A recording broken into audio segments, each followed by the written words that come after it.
Welcome to Beyond Sunday, the King of Kings podcast, where we dive a little bit deeper into our sermon series and see what we're taking beyond Sunday. My name is Dina Newsom, and I'm so happy to be here with you today. I have some stupendous guests today. Wow. Stupendous is the adjective of the day. Stoop was the not syllable you started with. So thank you. Stupendous. Go ahead, say hello. Julie Easley, hi. Hey, I'm Zach Zender. Thanks for being here today. I don't know if you guys know this. I start out all this the same way, but tomorrow is International Joke Day. July 1st is International Joke Day. So my question for you is, I would like to put you on the spot and ask you if you have a joke to tell. However, Julie's raising her hand. She's got one. Okay. Okay, are you ready? Yep. What's the leading cause of dry skin? I don't know. Towels. Wow, that's Come good. on, it's Now, good. would It's you good. would you consider that a dad joke? Yes, because Dale's the one who told it to me, and he's a dad. So Zach, do you have a joke to share, or I'm so bad at remembering type jokes. of joke is like really makes you giggle? I'm like more of what a really dad hits joke you? guy than Yeah? anything else. Yeah, I like the dad jokes and all the stupid, silly ones like that. The stupendous ones. Yes. The stupendous ones.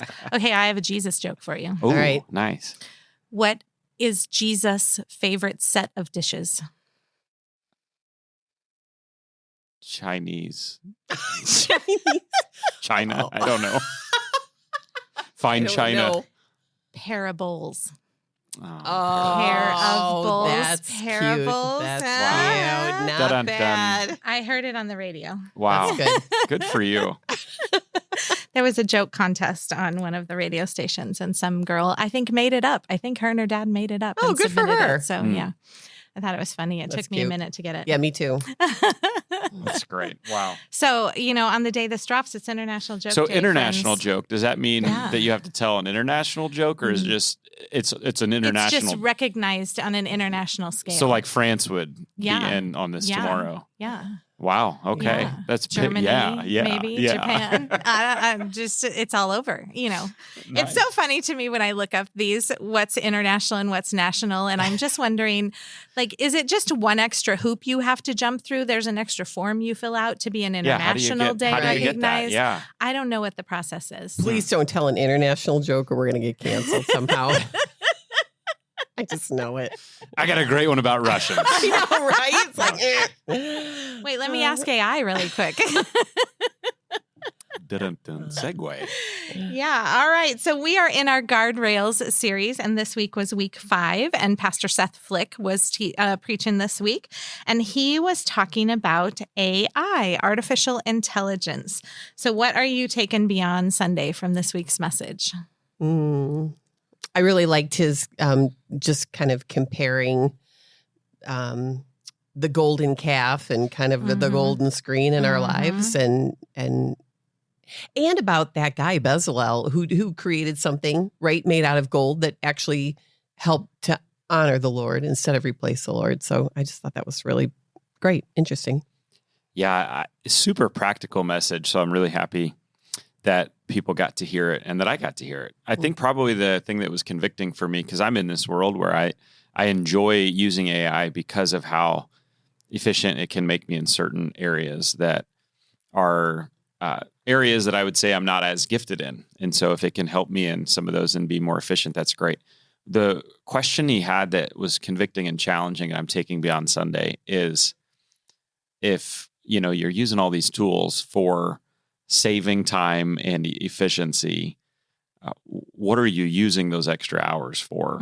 Is it for just more free time, or is it to work on your relationship with Jesus? How are you using? Cool. So if it saves you hours, cool. But what are you using those hours for? That was really convicting for me. Yeah. That was a good one.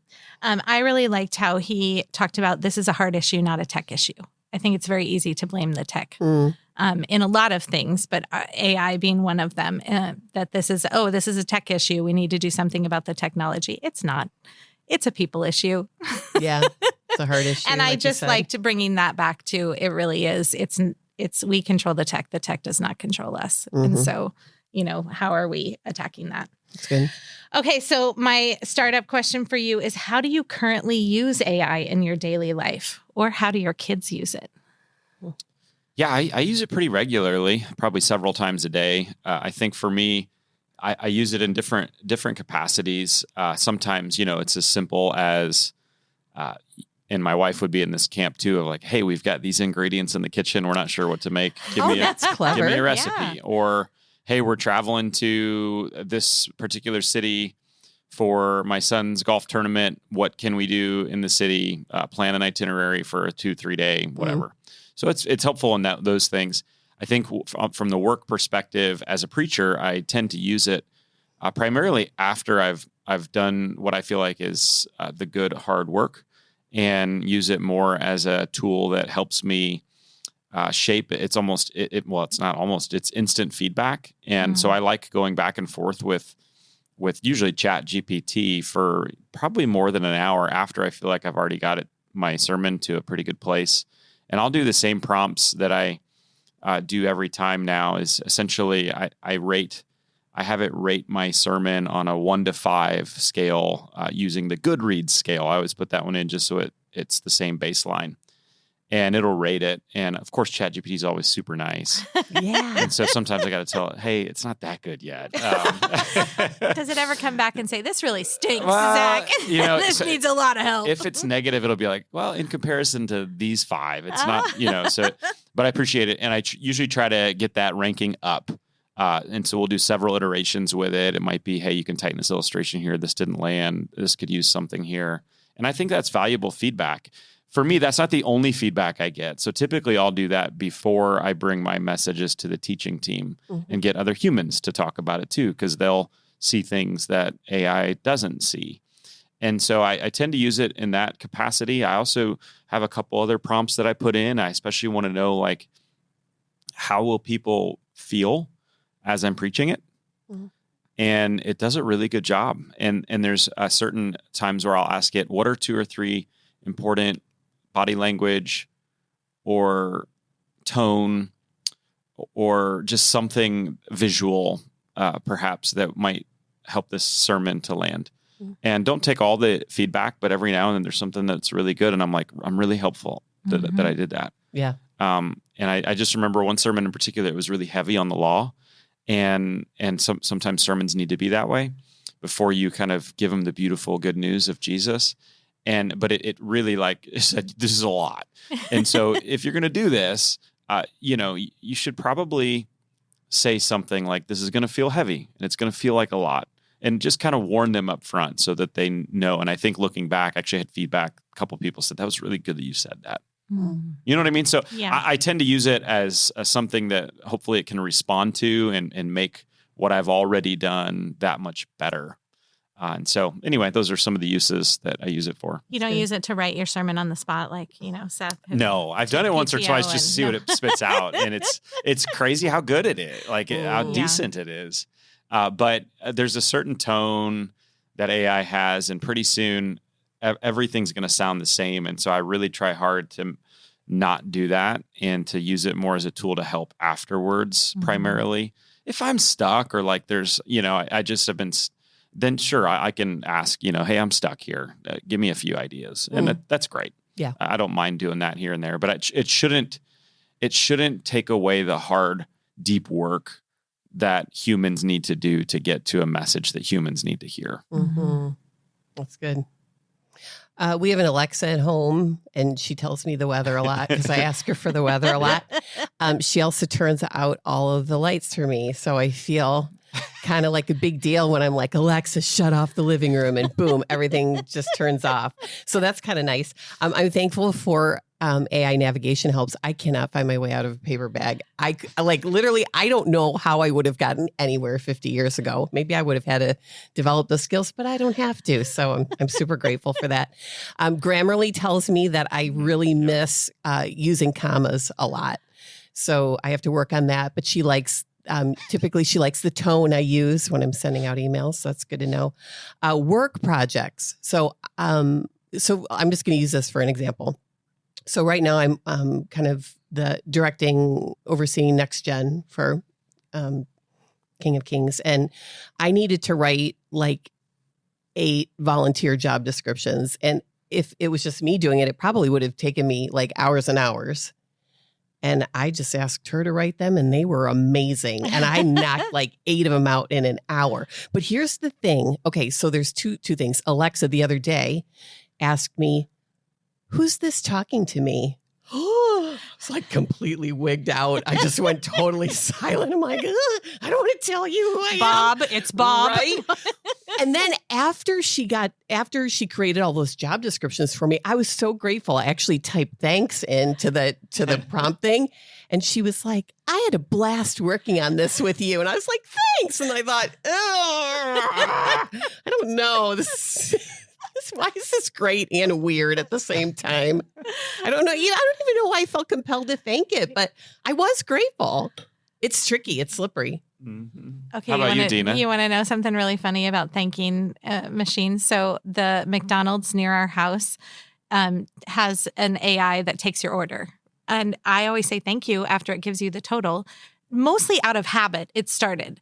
And then my kids or whoever was with me would always comment, you don't have to thank the machine. And I would always turn to them and say, have you not seen some of the sci-fi movies? When the machines take over the world, they're going to recognize my voice and I will be saved and you will be dead. Oh, that's Dina. Because I was kind. Yeah. No, Nice. I rely heavily on navigation. I used to be good at finding my way in places. And then since I've had navigation GPS, now I don't even look at what's around me. Like I will follow that navigation, even to a place I've been 20 times. I will follow that navigation until I'm like right at the location. That's and I'll look up and be like, this is nowhere near where I'm supposed to be. Like I trust it wholeheartedly to take me to the wrong place. But so machines, she's thankful and she trusts you. Yep. Yeah. But I don't use it a lot in my work. I like to write. Mm-hmm. Like I enjoy, that's something I do for creativity. And, so I don't use it a lot. And plus I'm a really fast typer. Yeah. And so that helps that maybe it doesn't save me as much time as it might someone else. So I don't use it as much like to craft emails or to craft presentations as some people might. I can see where it would be valuable. And I do run, if I'm doing like a presentation, I will run it through ChatGPT to give me feedback afterwards, but I don't use it to create a lot. And probably I would save myself some time that way, but I don't use it in that way right now. Yeah. My kids use it for school. My kids all use it for school things, school related things, or my son, I give him a hard time. He's taking college classes right now, and I tease him about not using AI too much. Every time he talks about he has a paper or anything, I'm like, you're not totally AI. And he's like, no, Mom, I'm starting it myself. Yeah. I mean, Professor Dale has to, he's got that down now. Yeah. People better not try because he knows how to catch you. Yeah. Well, and they have tools to catch them now. Yeah. But here's the flaw. So my oldest daughter just got her master's degree. And when she was submitting a bunch of her papers, the online program she was with switched their AI catcher like 3 months before graduation. And so she had been submitting her papers and they were fine or whatever. And then all of a sudden they were tripping the AI alert. And like she's like me. She is almost anal about writing her own things. So I know she was doing the work. She would run it through afterwards. So she reached out to her professor that, was saying, hey, you have to redo this. And she was like, I don't know what to do here. This is my natural writing, And the professor is like, well, it must be some symptom of the new checker we have that is looking for different things. And she's like, okay, so do I need to redo it? And she was like, yeah, why don't you redo it a little bit and submit it again? Still tripped the checker that says it's AI. So my daughter dug in her heels and like went to battle with this professor. And she started getting a bunch of her old papers and submitting them through this checker. And it tripped up then, but they had been accepted 6 months before. So finally her professor gave her a pass. But I was like, I was like, this is maybe a double-edged sword that it is catching some things, but this was a case where it was catching something that was authentically written and not, tripping I don't know. It's complicated. It is very complicated. And I think the layers just get deeper the more involved it becomes. Yeah. Which is why we need a sermon on it. Yep. At the end of the day, right. it can be a gift, but it can be, there's lots of things to be careful about. So Yes. really practical. All right. So what aspects of AI integration most concern you as a church worker, and what aspects most excite you regarding the future of the church? Well, I would find it really disturbing just to listen to a message that was entirely created by AI, right? Because there's no Holy Spirit at work there, and there's no personal spirit either. So that just feels really off and bad. One way that we use AI here is that we create targeted messaging for our congregation. So we're just bombarded with messages all the time, right? Ads and messages that tell us what to do. And so the more we can filter things out and make things more personal. So for example, if you've been baptized, hopefully our AI will, when you receive a message from us, we won't be talking to you about baptism again because it's happened. But if you haven't been baptized and we have a baptism Sunday coming up, you'll receive a message about that. And so it's just really targeted for a person. I think that that's really useful and can help in helping people in their discipleship journey to Jesus. I think about just the time that's saved. So creating those job descriptions took me, again, for our volunteers, took me 2 hours as opposed to 8. That's time I can use to do something else. So I'm pleased about that. Training content for volunteers. That's another time that I've used AI. So I can see good and scary applications for it. Mm-hmm.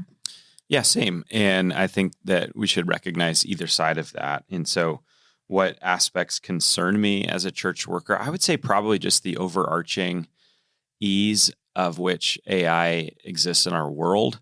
I think that sometimes that God works a lot through the struggle and through the not knowing and through the tension. And if we just completely are able to shortcut that process, I'm concerned that that's going to have, some ripple effects in other areas of our life, where if everything's always easy, then there's something off about that. This world's not supposed to be easy. So that really concerns me. It concerns me as well that in the AI space in general, it is a tool, you could say is amoral, but most of the people working on AI are operating from not a Christian worldview. And so I think that this got put out into the world before the world was ready, without as much regulation as it ought to have had. And without Christian leaders like speaking into this and being at the ground floor, I'm concerned about where it's going to go for sure. And so that's where, again, like part of my plea and Seth's plea in this Guardrails series, like we have these things like politics and social media and artificial intelligence. And so it's tough because we each have to have an answer for it for ourselves. But as a whole, as a collective, if Christians just get out of these things, that's not good for the world. It's not good for politics. That's not good for social media. That's not good for artificial intelligence. If it's like, no, these things are from the devil, we're not going to be a part of it. It's like, no, we actually, some of us need to be. That's the wrestle. So that's concerning. What excites me, I think on a grand scale, he shared the news of Lutheran Bible translators in this coalition of Bible translating companies and nonprofits that because of artificial intelligence, they're able to speed up Bible translation so that every tribe, nation, language has at least part of the scripture by 2033. I mean, that just got fast forwarded to a ridiculous level. And so that's exciting for me.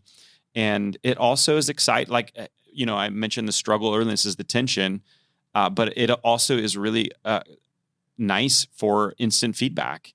And so I think it is helpful at times when you need that instant feedback and you're in a group and you're in that creating process to have somebody, and I know AI is not a somebody, but it acts as one that can give unbiased maybe it's more positive than you want it to be sometimes, but opinions that can be helpful. So I think like at the end of the day, whatever you're working on, it could be higher quality than it ever has been in the past. And God is deserving of excellence. And so if a tool can help me get to a place, if I don't misuse it, I don't abuse it, but if that tool can get me to a place where I can have something more excellent to showcase God and his glory, cool. I think that's a positive with a whole lot of like concerns about how to get to that place. Yeah. Yeah. I share all the excitement about the ways that it can help the work that we do and how the feedback that it gives, that kind of thing. I guess one of my biggest concerns just is false doctrine, because I think it's very easy to look up something online, which could be whatever, you know what I mean? And, oh, well, look, it's in print on this screen, so it must be true. And so I worry about that and how that is used, or how inexperienced people or people who are not active in the church that are looking to take steps into reading scripture, are they getting the correct scripture? Right. You know what I mean? Are they getting the real word of God? Yeah. And I also, my other fear is about the replacement of community that AI can provide, that now people do therapy with their AI. Or, that's their closest relationship. That's who they ask opinions of, or, who they shop with, or things like that. And what does it replace about community? Yeah. Those are some of the fears that I have, the more prevalent it's used, because those community is one of the foundations of our faith together. You know what I mean? That we grow when we are in community with each other. And so I think that's a valuable piece that we want to keep in.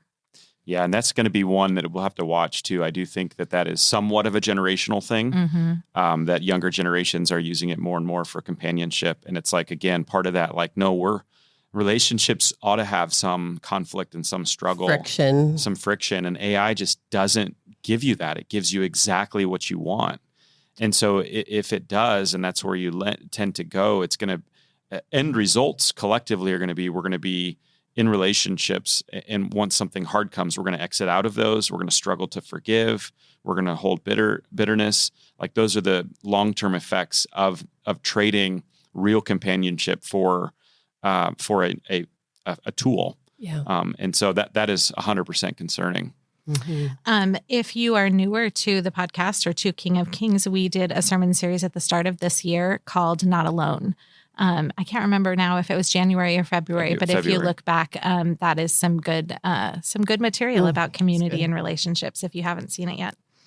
All right. How can we discern when AI is becoming a golden screen in our own lives, similar to the golden calf that Seth shared about from the Bible? What guardrails do we need? Okay, so I'm just going to use a real practical example. So I gave up Facebook and YouTube for Lent, and man, that was really healthy for me. But I've gotten back on YouTube, and the algorithm now knows what I like. And what I like to look at are cooking videos. I like to watch tornadoes ripping through towns. Wow. And I like to watch people on those slingshot rides where they get shot up into the air and scream a bunch. And This is just a whole other side of you, Julie. I know. I don't know what it says. But so just the other day, I remember watching like a bunch of those people getting shot into the air. I got to the end of the day. I'm like, oh, I didn't have my time with the Lord. Okay, what's wrong with this picture? Like, I had all this time to just watch a nothingness, right? Or watch a tornado ripping roofs off the place. And I'm just like, okay, Julie, this little pocket thing is really like, I'll just sit down. Oh, I got 5 minutes. What can this hurt? It really starts to chew up a bunch of time over, like, if God were to say, give me an account of your day, I would be embarrassed about that part of it. Because I'd be like, I had 16 cat videos, 2 soldiers surprising their kids coming home, and 4 pimple popping videos. Oh, wow. That I can't do. Wow. Zach's like, I'm leaving. You guys are gross and weird. Anyway, it just triggered something in my mind of like, oh, This is cross the line. Yeah. Not so great. Yeah, I got golf videos. Okay. That doesn't go to No, the that level of seems pimple pretty popping bland. and slingshot and watching tornadoes rip through. You are twisted. I know. See that twister? True. See what I did there? Bump. Is that a dad joke? Yeah, it's kind There of. you go. Kind of, yeah. So I think probably the number, there's probably lots of different ways you can discern it, but I think one of the ways is, similar to what Julie was referencing for just a second there before she got into her crazy algorithm, is if it got taken away, are you going to be okay without it? Mm-hmm.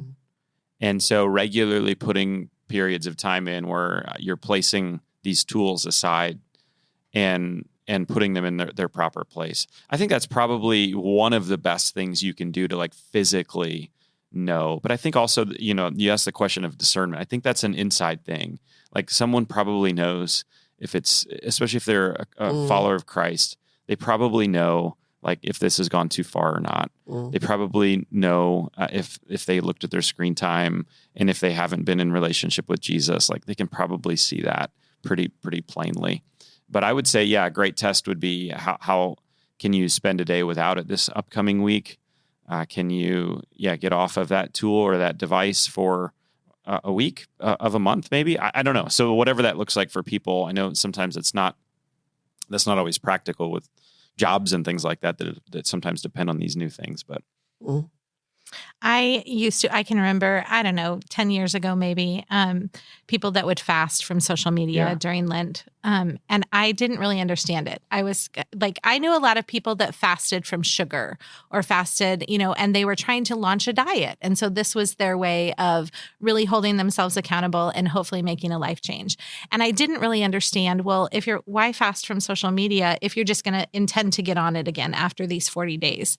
And it's the perspective that it gives without it. And I understand that now, but I can remember honestly thinking, well, what's the point of that? Like, what if you're just, it's not something you're giving up or trying to change about your life, but it is the perspective that it gives of how much time that you may get back or that you may be spending on it. Litmus test. Mm-hmm. Mm-hmm. Yeah, taking it away, I think, is the simplest answer of if you can check if it's in perspective. Yeah.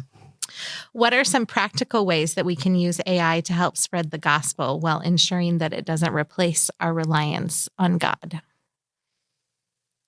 Yeah, I think as an assist, right? It's not the primary. You still are the primary.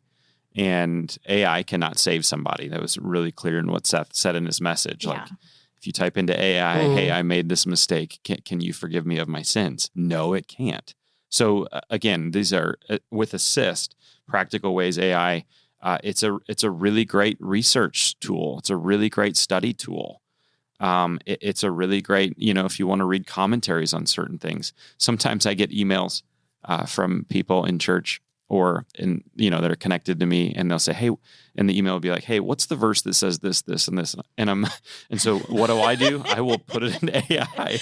Here you go. Hey, did you know? And did you know with the same amount of time, even less, because you had to wait for my response, which sometimes isn't great.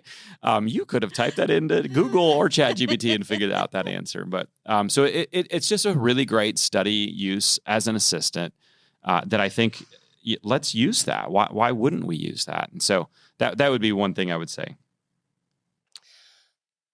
So last week, and I don't know if Zach wants to get into this right now, but Zach hosted a gathering called Hodos, and he had a speaker there who talked about kind of his online platform and how he uses it just to share the gospel. And he said, if someone told you could talk to 1,000 people, a room of 1,000 people about Jesus, like just you and 1,000 people in a room, wouldn't you be like, wow, that's pretty amazing? Mm-hmm. But so often we poo-poo the idea of sharing our faith online or just haven't even really thought about it that much. And I think we do have an opportunity. I don't know if everybody's called to like get online and do that.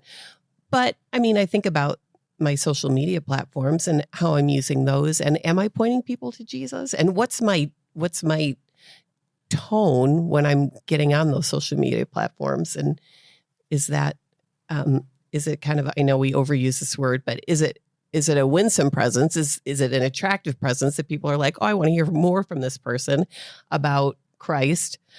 So just being aware of like, you do have opportunities to talk to a lot of people on social media or on any of those kind of platforms. Mm-hmm. So one really practical way in my life that I get to use AI to help share the gospel is the questions for this podcast. There you go. So when I first started hosting the podcast, I would come up with the questions on my own, and it would take me a decent amount of time. Zach's sermons are always easier to come up with questions because Zach often has points. And so then I could ask about the different points. Greg's and Seth are a little bit different. Sometimes there's points and sometimes it's different. But then probably maybe last fall around Christmas time, our creative team shared that we could use AI. It digests the sermon and spits out questions. Some of the questions are a little off base. AI doesn't fully understand what's being talked about, so I don't use those. But that saves me time in my week. And sometimes it asks questions that I wouldn't have thought of, or they're a different insight or a different tone than what I would have voiced it as. And so that's one way to our 14 listeners, maybe 15, who knows, we're sharing the message with a little less effort thanks to AI. I also, I have a couple friends who do reading plans. They have AI create a reading plan that they want to read through, the book of Psalms. And so I want to do this in 30 days, create a reading plan for me. Or that's good. I want to read through stories that have to do with whatever from the Bible and, give it a topic, give me a reading plan. And so it'll be a variety of things, just like planning your vacation. That's just making a plan for scripture. That's and cool. I think I am not in the habit of doing that, but I have a couple friends who that's pretty religious for them, like pretty routine. And so I that's an interesting way to use it. Yeah. Yeah. And I think, we've talked about using it sometimes for those things or things that like just, maybe we're not so strong on. And I would really, that's kind of one of the things that I think I'm landing on with AI is each of us have different strengths. And so I would say, don't pawn off your strength to AI. I think that's what God put you here for. And the moment you start giving your strength away to AI, you become less you and more of just what everyone else out in the world is doing. But when it's a weakness, and again, I'm not saying you pawn this off all the time, but there's certain times where it's strategic and efficient to like, I need to get something out here. I was posting something on socials the other day for Hodos, and I needed a graphic, and I'm like, there's nobody on the team. There's all volunteers. So ChatGPT helped me make a really nice graphic. And I was like, thank you, Chat. I didn't say thank you. I should have. They're going to come for me when they get me. But it was like, that saved me a lot of time. I'm not going to get into graphic design. I have no desire for it. So it's like, but I'm not going to give AI my strength, if that makes sense. And one of the things that was fascinating as we were planning for Hodos, this young adult gathering for 2027, is one of the things that, the young adults came back with that they said they wanted it to feel like. One of the things I wrote down, I only wrote down a few things, but one of them was no AI. So we have 18 to 29-year-olds that are saying we don't want AI to be a part of this conference, this gathering. Now, what I think they mean by that is I don't think they mean like we can't have a session on artificial intelligence, talk about it. But I think what they mean is I don't want anything fake. I want something real. I want something genuine. I don't want something hollow. I don't want something that's been pawned off. I want real, authentic vulnerability, depth, connection, if that makes sense. I think that's good. Talking about you don't want to be a graphic designer. Pastor Seth uses AI like he did at the start of the message to make photographs. He does that a lot. I get a lot of texts from him with enhanced photos just as a way to laugh together. Only, but I did like the really Star Spangled Out version of our campus directors. Our campus directors have never looked more buff. I'm like, wow, all right. Yeah, they're spending a lot of money with tattoo artists. Yeah. All right. Can you share an instance when you've seen AI positively impact someone's spiritual journey or church ministry? Instagram kind of works on an algorithm too, and actually, they're not sending me anything related to tornadoes or slingshot people. Come on, Instagram. I know. But I do get a lot of like spiritual formation content, and I've been introduced to new speakers or teachers through Instagram new authors who've really blessed and benefited my walk with the Lord. So I'm grateful for that. Yeah. And on a similar level, I was thinking of with YouVersion, we've created some resources in the past, Alice and I, for the YouVersion Bible app. And as part of their, growing company, which they're with the Bible translating group as well. It's 2033. So they're partners. But one of the things that they do is through their research and through all the data that they collect is they will use artificial intelligence to then tell its partners like what people are looking for around the world in different parts. And so to me, I think that's a really cool use. Like using it in that way makes sure that we're speaking to the people's needs that we're trying to write to eventually. And so it's really nice to know like, oh, okay, so in this season, people are struggling with hope. This is the most popular Bible verse right now that is around the world or in this nation, and it's different in this nation. So I think it's really cool that we can have a little bit more targeted with some probably good emotional intelligence around some of these things that people are looking for. Whereas in the past, we might have just shot from the dark and hoped it hit. Now we're able to understand a little bit more of actually talking to what people are really needing and searching for. And so I think that's a really cool use for ministry. I agree. Just in the same way that God fulfills what we need, he knows just what we need. That's a way that we're making that connection to God maybe a step easier for people. That's really cool. What steps can individuals take to ensure their identity isn't being shaped by AI, but is rooted in their relationship with Jesus? Yeah, I maybe jumped the gun on it a little bit. I want to come back to that. Just in your relationship with God, like he's given you gifts. He's given you spiritual gifts. You have the power, listener, of the Holy Spirit inside of you, and God uniquely designed you. It says that you are God's craftsmanship. The Greek word is poema. You get the word poem from it. You're his masterpiece, and he created you in this world to do good works. And so that's the piece that I want to hone back in on. It's like, what did God uniquely create you to do, to make, to create? And so AI can be a really awesome assistant and can help make creators even more creative. Or it can completely take all the creative work out of it. And that's what I want to guard against. And so my plea would be, what steps is to identify, how is God wired you? What are your spiritual gifts? And try really hard. It's not usually the advice we give on Beyond Sunday, because we're always, it's God's grace, and it is. It's all, but try really hard not to give your strength away to something else, but to really work on that and put the hours in and become an expert in it, because that's how you're uniquely made. And then, by the way, when you fail at that, you try really hard and you fail, that's where God's grace comes in. Good. I think a lot of people are familiar with kind of this image. So think of it like a tall, skinny vase that's clear, and you've got like 3 rocks that you need to put into it and a bunch of sand. And if you do it right, everything's going to be able to fit in this thing, but you've got to put it in the right order. So you've got to put the 3 big rocks in there, and then you pour in the sand and it goes around it. So in my example, when I got to the end of the day, one of my big rocks, my time alone with the Lord, didn't fit anymore because I just poured a whole bunch of sand in there with watching these stupid YouTube videos. So I think really prioritizing what are the things that are God's calling me to in this season. And it's always going to be my relationship with him. It's going to be time with my family. Right now, I'm called to a certain job.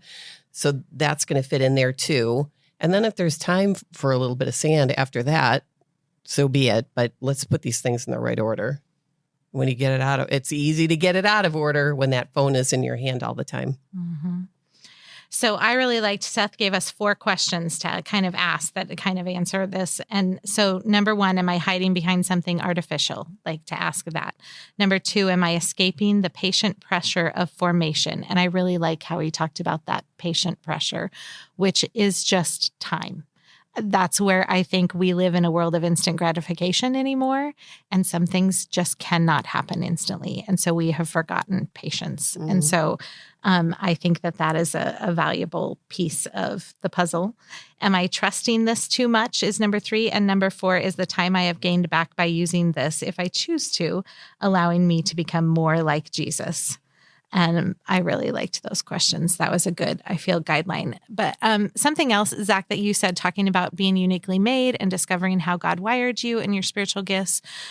We have an event coming up, Pizza with Purpose, that we do at all 3 of our campuses. And the next one is July 19th. Registration is open online. If you have not been to a Pizza with Purpose, I encourage you to sign up and go at whichever campus you attend. This is a time that it's after the later service at all of our campuses. You get free pizza. So, why argue with that? Just come have some free pizza, but you get to hear more about what your purpose is. And you get to discover some ways to discover how God wired you and how you can connect with that here at King of Kings and in your bigger community. So I just think that's another tool that we have for people to help discover what that is, how God wired them. That's great advice to hone in on that. Mm-hmm. All right. Final takeaways from this message. I was really grateful. Seth did a masterful job. I think the more we can talk about things like this that are in their proper place, gifts to be stewarded well.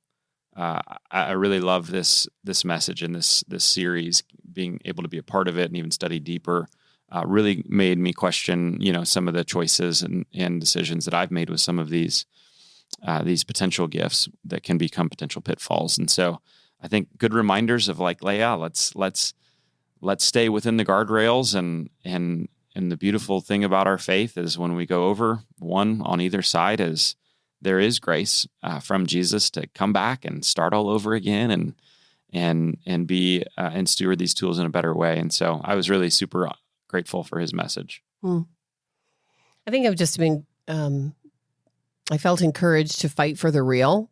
So my real relationship with God and my real relationship with real people, those are the ways that I'm being changed. And then just that thought of patient pressure.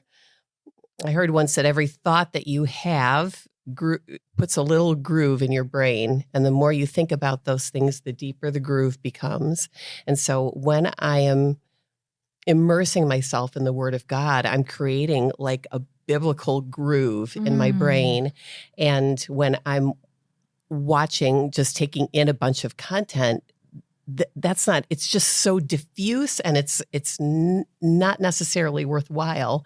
And so I'm just thinking, every day that I meet with the Lord, that patient pressure is changing me, is changing my thoughts, changing my reactions, changing my heart. And so just saying, Lord, may I take the time for your patient pressure to change me into the image of your Son. That's good. I like that groove idea. So the quote that Seth had talking about that patient pressure was, cheap shortcuts forge a fraud, but the Spirit uses patient pressure to shape the children of God. And that's what I wrote down as my final takeaway. I really resonated with that, of the slow down and let God work in this. And AI may make a lot of things faster and quicker, and that's convenient in a lot of cases. But in my relationship with Christ, that patient pressure, or when I'm learning patience or learning wisdom or learning to savor the joys that he brings, that patient pressure is okay to sit in. I'll let that groove form. Yeah. All right. So next week we start a new message series, Bible Shorts. It's a little bit of live preaching at all 3 of our campuses. And Beyond Sunday is actually taking a little bit of a different angle. Rather than diving into the sermon messages, we're going to be diving into some of the different ministries at King of Kings and seeing a little bit behind the scenes. So, be sure to check out the messages, but then come back here next week and you'll hear a little bit of something different. Love that. Thanks for being here today. And until then, let's keep living our faith beyond Sunday.